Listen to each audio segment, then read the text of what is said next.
The diplomatic vessel's primary systems died with a final, mournful wail. Emergency lights pulsed an eerie violet across the cockpit as Nyx Tereth fought for control of the rapidly descending ship. Her cerulean fingers danced across the failing interface, years of diplomatic flight training now reduced to desperate improvisation. Catastrophic system failure, announced the ship's AI with inappropriate calm. Hull integrity compromised, atmospheric contamination imminent. Nyx's gill slits flared along her neck, a physiological response to stress that her species had never evolved beyond. The iridescent markings that curved along her temples glowed brighter, another involuntary reaction. Neither would help her now. "Override emergency protocols," she commanded, her melodic voice tight with urgency. "Divert remaining power to landing thrusters."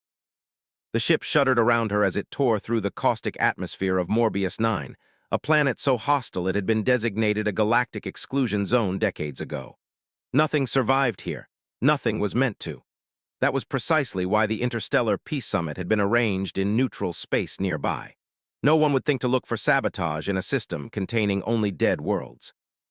Yet here she was, Ambassador Nyx Tereth of the Etherian Dominion, third in line to the celestial throne, plummeting toward a toxic wasteland with little hope of survival. The ship's descent slowed momentarily as the thrusters engaged, but it wasn't enough. The impact came with a screech of tearing metal and a shower of sparks. Nyx's safety harness bit into her shoulders as she was thrown forward, her head striking the console with enough force to momentarily dim her vision. Silence followed, a dangerous silence broken only by the soft hiss of Morbius 9's atmosphere seeping through fractured seals.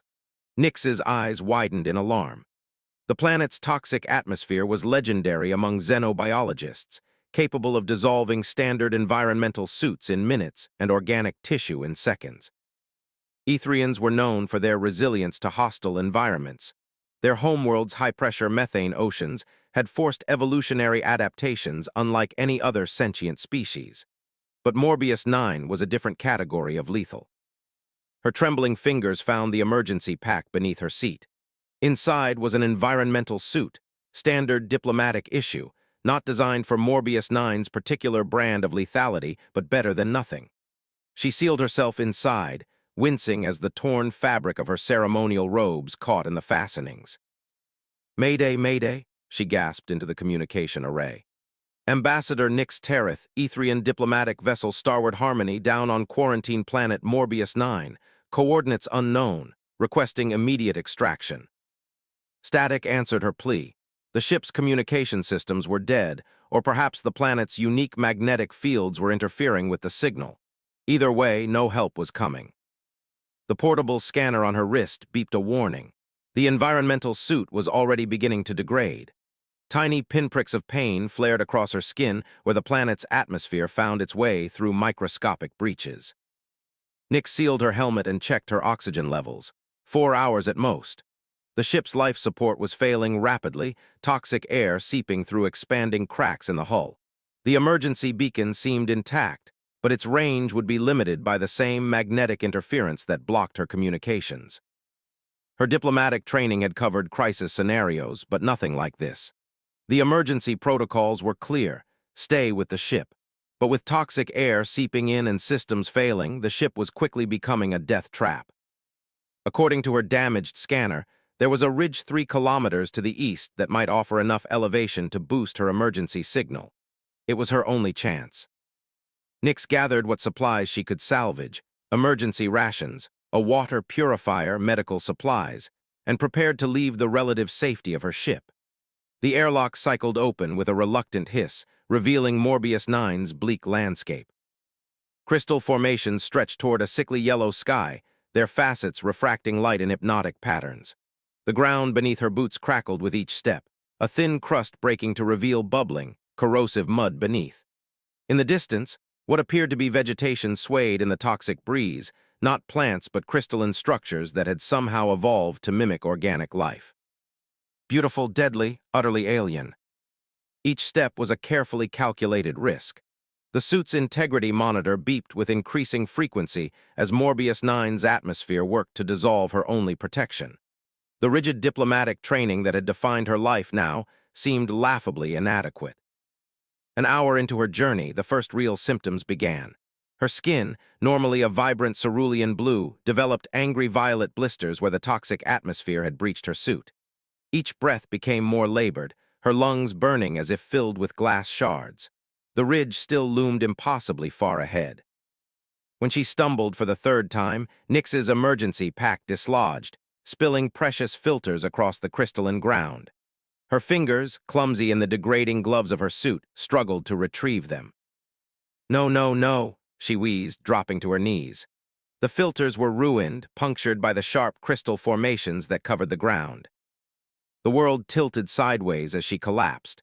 The cold crystal ground pressed against her face shield, fracturing it further. Darkness crept into the edges of her vision.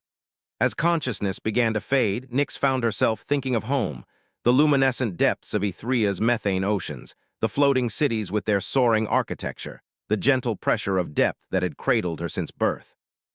How strange to die here, she thought, so far from anything familiar, on a planet where even her body would be consumed, leaving no trace that Ambassador Nyx Tereth had ever existed.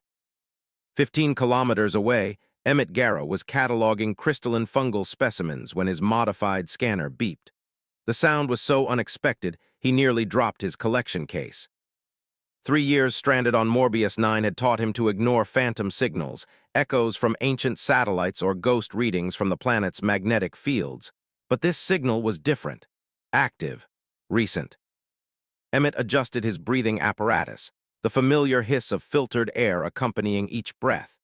His environmental suit was a patchwork of salvaged materials and ingenious modifications, necessity being the mother of invention when your life depended on it. The once pristine Galactic Survey Corps insignia on his chest was now barely visible beneath layers of protective sealant. "Well, that's interesting," he muttered, adjusting the scanner's frequency. The signal was unmistakably artificial and, more importantly, unfamiliar. In 3 years, he'd mapped every piece of wreckage and abandoned equipment within a 100-kilometer radius of his shelter. Curiosity overrode caution. New signals meant new salvage. New salvage meant improved chances of survival. Emmett carefully packed his harvested fungal specimens, crucial components in his antitoxin formula, and set off toward the signal. The terrain of Morbius 9 had become as familiar to him as his own scarred hands, each crystalline formation and toxic pool carefully mapped in his mental geography. When he crested the ridge overlooking a fresh impact crater, Emmett expected to find another abandoned research drone or scientific probe. What he found instead made him freeze in his tracks. A ship of unfamiliar design, clearly damaged but mostly intact, and more surprising, a trail of footprints leading away from it. Someone had survived. Someone was out in Morbius 9's poisoned landscape. Following the trail, Emmett moved with practiced efficiency, his reinforced boots crushing crystalline undergrowth. The footprints grew increasingly erratic, indicating confusion or weakness. Then he saw her, a figure collapsed among the crystal formations, body already beginning to react to Morbius 9's toxic touch. She wasn't human. That much was immediately obvious. The blue-tinged skin, visible through tears in a standard environmental suit never designed for Morbius 9's conditions. Anatomical differences that his xenobiologist's eye immediately cataloged. Gill-like structures along her neck, elongated fingers with an extra joint facial features that resembled humanity's, but with subtle alien differences. Etherian, he'd only seen them in research files. An aquatic species from the distant Cygnus sector, rarely encountered outside their own star systems. Emmett hesitated. 3 years of solitude had taught him harsh lessons about survival. Resources were precious. Medicines couldn't be wasted. An injured alien would consume supplies he couldn't spare. But 3 years of solitude had also left a vacuum that logic couldn't fill. He knelt beside the unconscious alien, checking for signs of life. Her breathing was shallow, her pulse weak but present. Without intervention, she'd be dead within hours. "You picked a hell of a planet to crash on," he sighed, already calculating what medicines he would need, what filters he could sacrifice. Against all practical judgment, Emmett lifted the alien woman into his arms and turned toward home, leaving a second set of footprints alongside the first, heading away from certain death and toward an uncertain sanctuary. The descent into Emmett's underground laboratory was a carefully choreographed dance of decontamination procedures refined through years of desperate survival. 3 airlocks cycled in sequence, each removing another layer of Morbius-9's lethal contamination. Toxic particles glowed an eerie green under ultraviolet light as they were filtered from the air, falling like deadly snow around him. The Etherian woman in his arms grew lighter with each passing moment, not a good sign. Her cerulean skin had taken on a grayish cast, the bioluminescent markings along her temples flickering weakly like dying stars. "Hold on," he muttered, though he doubted she could hear him. "Almost there."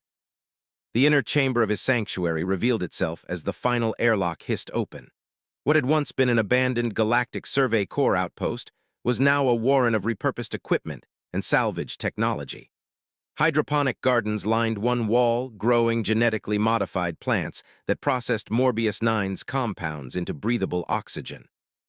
The central space housed his laboratory, a chaotic array of testing equipment and distillation apparatus, where he created the medicines that kept him alive.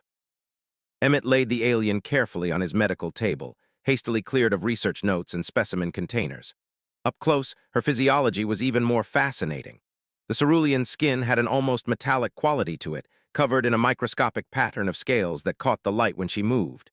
6 fingers on each hand, the outer 2 opposable like thumbs. The gill structures along her neck fluttered weakly, supplementing lungs evolved for dual-environment survival. "What am I supposed to do with you?" Emmett whispered, retrieving his medical scanner. The device, modified for Morbius-9's unique biology, had never been calibrated for Etherian physiology. It beeped in confusion, readings fluctuating wildly. Years of xenobiological training kicked in. Observation, hypothesis, experimentation. The violet blisters on her skin suggested the toxins were attacking her epidermis, but the labored breathing indicated systemic absorption. Without knowing her baseline vitals, he'd have to make educated guesses. Emmett prepared his universal toxin binder, a concoction he had developed for himself and modified countless times through painful trial and error. Would it work on an Etherian? Unknown. But the alternative was certainly death. "I hope your system is as adaptable as mine," he said, administering the first dose through an injection port he'd found on her damaged environmental suit. "Because this is going to be unpleasant for both of us." The next 12 hours became a medical nightmare. 3 times her heart's plural, he discovered, stopped beating, forcing Emmett to improvise a defibrillator calibrated to what he hoped was an appropriate charge for her species. Her temperature fluctuated wildly, forcing him to alternate between cooling measures and warming blankets. By hour 8, he'd created 5 new variations of his antitoxin, testing each on tissue samples before administration. When she finally stabilized, Emmett collapsed into his chair, exhausted. He'd used nearly 2 months' supply of antitoxin components, depleted rare minerals he'd spent weeks collecting, and risked contamination multiple times, all for a stranger who might still die before regaining consciousness. "This was probably a mistake," he told the silent chamber, his voice rusty from disuse. 3 years of talking only to himself had made conversation feel strange. "But I guess it beats playing chess against myself for the 1,000th time." A soft sound interrupted his musing, a change in her breathing pattern. Emmett turned to find iridescent eyes watching him, pupils expanding and contracting as they adjusted to the light. The color was remarkable, a shifting gradient from deep violet at the center to pale lavender at the edges. "Where?" The word emerged as a melodic whisper, her vocal cords producing harmonics impossible for human speech. "You're in my laboratory," Emmett answered, approaching slowly with hands raised to show he meant no harm. "Underground bunker about 15 kilometers from where you crashed. You were dying. I brought you here." The Etherian tried to sit up, then collapsed back with a sound that needed no translation. Pain was universal. Her 6-fingered hand moved to her side, finding the temporary patches Emmett had applied to her damaged environmental suit. "Human," she said, the word carrying complex overtones that suggested both recognition and wariness. "Emmett Garrow," he corrected, "former xenobiologist for the Galactic Survey Corps, currently the only thing standing between you and becoming fertilizer for Morbius-9's lovely crystal forests." She studied him for a long moment, alien features unreadable. Then, "Nix Terith, Ambassador Etherian Dominion." Each word seemed to cost her effort. Why save enemy? Emmett's eyebrows rose. Enemy? Last I checked, humans and Etherians had a non-aggression treaty, unless something's changed in the 3 years I've been stranded here. Nyx's hand moved to her throat, adjusting something. When she spoke again, her words came more clearly, though still layered with those strange, harmonic overtones. Human expansionism threatens Etherian sovereign territories.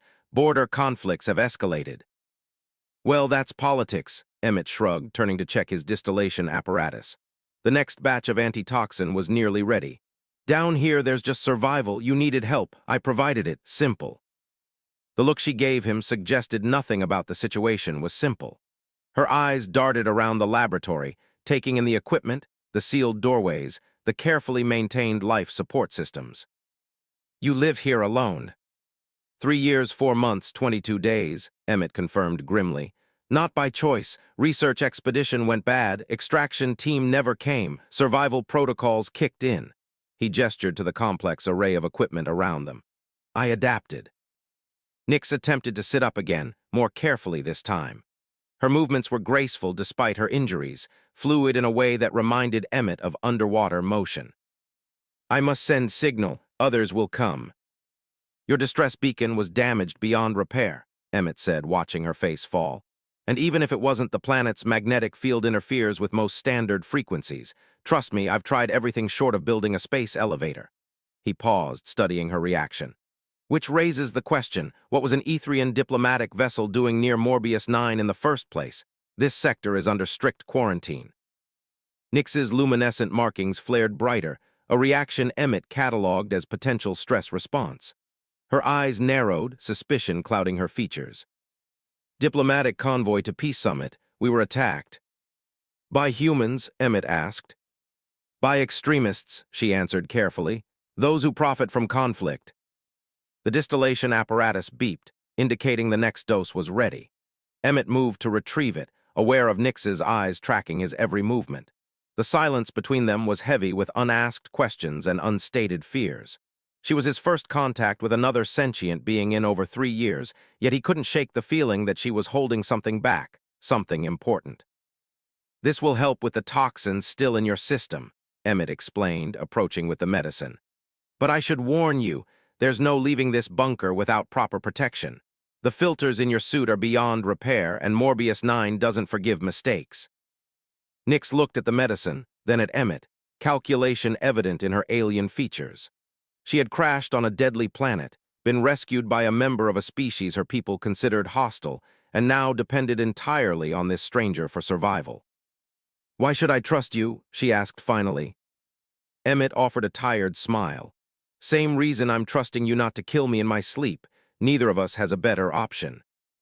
After a long moment, Nyx accepted the medicine. Their uneasy alliance had begun. Days passed in a strange domestic rhythm. Nyx recovered slowly, her alien physiology fighting both the lingering toxins and Emmett's improvised medicines. The space that had once been solely his became a shared territory, divided by invisible boundaries and cultural misunderstandings that led to frequent heated exchanges. You've contaminated the mineral separation, Emmett said one morning, gesturing to the workbench where Nyx had attempted to analyze her damaged equipment. I was improving it, she countered, the bioluminescent markings on her temples pulsing with emotion. Your method is inefficient. My inefficient method has kept me alive for 3 years, Emmett retorted, while your improvements just wasted a week's worth of critical compounds. They glared at each other across the workbench, neither willing to yield. It wasn't their first clash. She had already reorganized his medical supplies, making them more logical, and attempted to modify the air filtration system, nearly asphyxiating them both. On Ethria, we optimize systems through collaborative innovation, Nyx said stiffly. Your human insistence on individual methods is why your species struggles with adaptation. Says the alien who would be dead without my individual methods, Emmett muttered, turning away to salvage what he could from the ruined separation process. The silence that followed was heavy until Nyx spoke again, her voice softer. I apologize. On my world, to accept without improving is considered selfish. I meant no disrespect to your survival methods. Emmett paused, surprised by the concession. Well, maybe there's room for some optimization. Just ask first. Agreed. The tentative peace established, they returned to their respective tasks. Nix had been working tirelessly to repair her communication equipment, while Emmett maintained their life support systems and continued his research into Morbius-9's toxic ecosystem. That evening, sharing a meal of hydroponically grown vegetables and synthesized protein, Nix finally broke.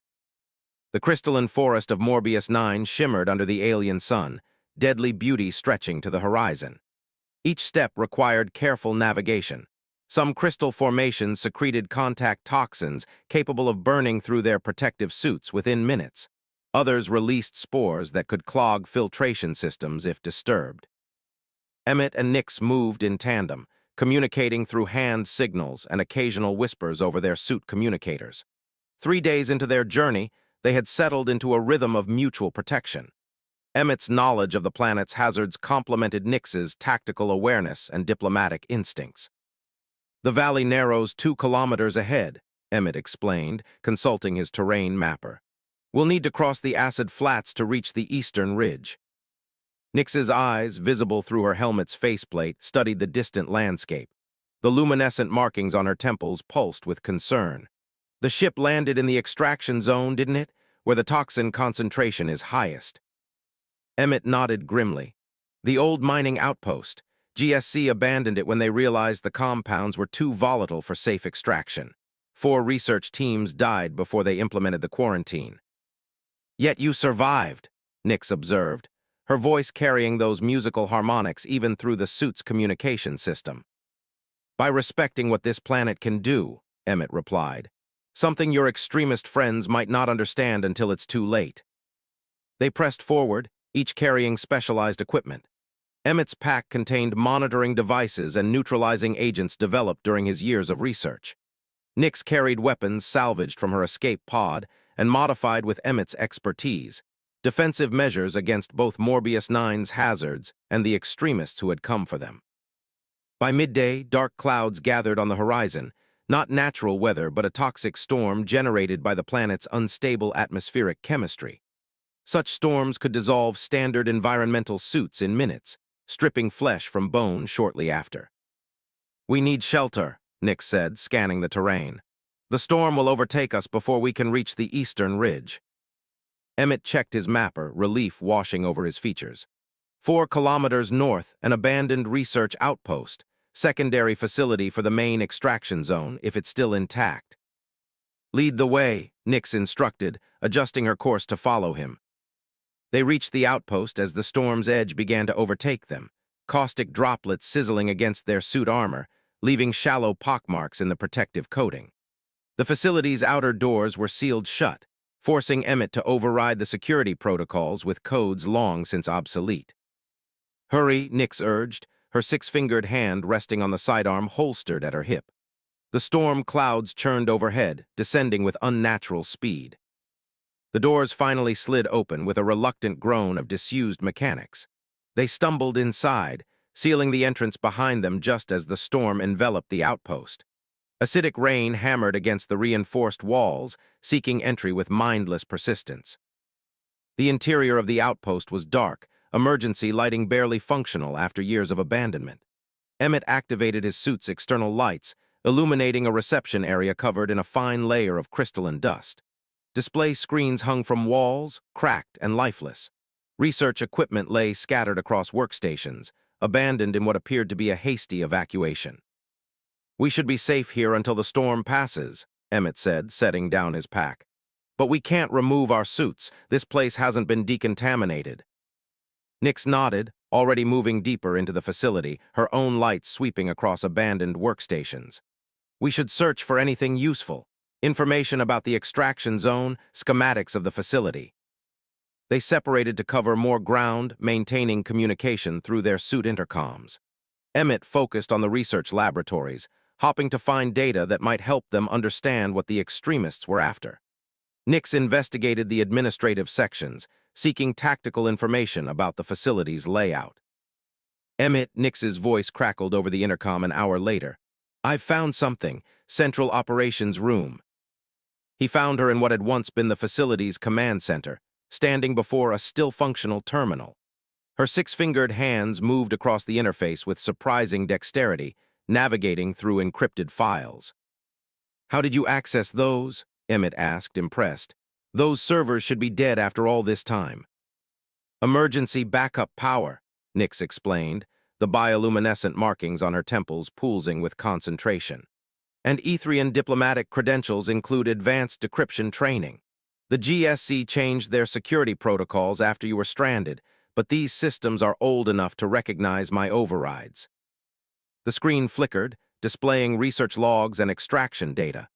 Emmett leaned closer, his xenobiologist's mind immediately processing the information. "They were studying crystallization patterns in indigenous life forms," he muttered, "trying to understand how certain organisms adapted to metabolize the planet's toxins without harm. And weaponize that process," Nix added grimly, bringing up another file. "Look at this, Project Chrysalis. They were developing a method to synthesize the most lethal compounds found on Morbius 9, creating concentrated forms that could be deployed as aerosols." Emmett's blood ran cold. "That's impossible. The toxins break down too quickly when removed from the planet's unique environmental conditions. I've tried countless times to stabilize them for antitoxin research." "Unless," Nix pointed to a section of the report, "you use crystalline matrices derived from indigenous organisms as stabilizing agents." She turned to face him, her expression visible through her helmet's faceplate. "The extremists aren't here for raw samples, Emmett. They're here for the research, for Project Chrysalis." A soft beep from Emmett's scanner interrupted them. He checked the readings, brow furrowing. "Movement 3 levels down. Something's triggering the motion sensors." "Extremists," Nix whispered, hand moving to her weapon. "Or survivors," Emmett replied, though he doubted it. "This facility has multiple underground levels, research laboratories, storage, living quarters, if anyone was trapped here during the evacuation." "After all these years?" Nix shook her head, luminescent markings pulsing with doubt. "Not likely." "Only one way to find out." Emmett gathered his equipment. "The storm won't pass for hours. We might as well investigate." They found the access lift non-functional, forcing them to use the emergency stairwell. Each level they descended showed increasing signs of damage, not from abandonment but from deliberate destruction. Scorched walls, shattered equipment, doors blasted from their frames. "This wasn't an evacuation," Nix whispered as they reached the third underground level. "This was an assault." Emmett nodded grimly. Someone didn't want Project Chrysalis to continue. The motion sensor led them to a sealed laboratory at the far end of the third sublevel. Unlike the rest of the facility, this door remained intact, its security systems still active. A soft blue light pulsed above the entrance, indicating quarantine protocols were in effect. "Whatever's moving is in there," Emmett said, studying the security panel. "But I can't override this. It's using biometric authentication." Nix moved beside him, examining the panel. "Stand back," she instructed, removing a small device from her utility belt. "Diplomatic override module. It shouldn't work on military-grade security, but if this is research-level clearance." The device hummed softly as it interfaced with the security panel. Seconds stretched into minutes. Just as Emmett was about to suggest an alternative approach, the panel flashed green. The quarantine doors slid open with a pneumatic hiss. The laboratory beyond was immaculate, untouched by the destruction that had ravaged the rest of the facility. Advanced research equipment hummed softly, still operational after all these years. In the center of the room, a cylindrical containment chamber glowed with soft blue light, illuminating row upon row of crystalline samples suspended in preservation fluid. But what caught their attention was the figure standing before the containment chamber. Not human, not Etherian. A tall, slender being with scaled, verdant skin that shifted between shades of emerald and jade. 4 arms moved with precise coordination, manipulating holographic controls that floated in the air before it. "Verdision," Nix whispered, surprise evident in her voice. "From the outer colonies." The being turned at the sound of their entrance, compound eyes widening in alarm. "Intruders," it hissed, voice translator converting its native clicks and whistles into standard speech. "How did you breach quarantine?" "We could ask you the same question," Emmett replied, keeping his hands visible and non-threatening. "This facility was abandoned years ago." "Abandoned?" The Verdigen's head tilted in what might have been confusion or amusement. No, repurposed. It gestured to the containment chamber. Project Chrysalis continues under new management. Nyx stepped forward, diplomatic training evident in her posture. I am Ambassador Nyx Tereth of the Etherian Dominion. Identify yourself. The Verdigen's scales rippled with color, emerald darkening to forest green, then lightening to jade again. Zyphex Thorn, Chief Bioengineer, Verdigen Science Directorate. Its compound eyes focused on Nyx with unsettling intensity. Or formerly so, now independent contractor for interested parties. Bioweapons developer, Emmett translated flatly, working for extremists. Zyphex's scales flashed a pattern that might have been laughter. Such primitive terminology. I prefer ecological restructuring specialist. The compounds I develop don't destroy, they transform, reshape environments to new purposes. To render worlds uninhabitable to their current populations. Nyx's voice was tight with controlled anger, her bioluminescent markings flaring bright. Creating refugee crises, territorial conflicts, opportunities for those who profit from suffering. Politics, Zyphex dismissed with a wave of one slender hand. I care only for the science and the compensation, of course. All four of its arms spread wide.